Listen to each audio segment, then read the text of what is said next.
Welcome back mga ka-family. Ang gagawin natin ngayon, magluto tayo ng ampaw.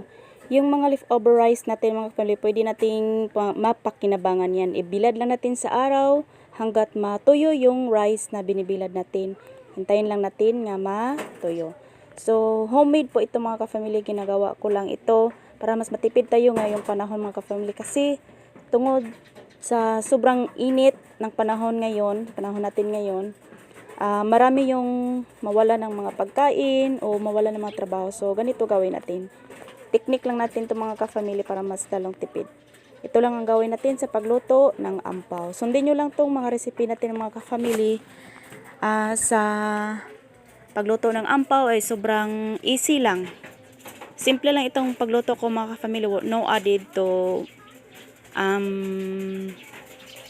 money or peanut, hindi tayo naglagay. So ganito lang mga family.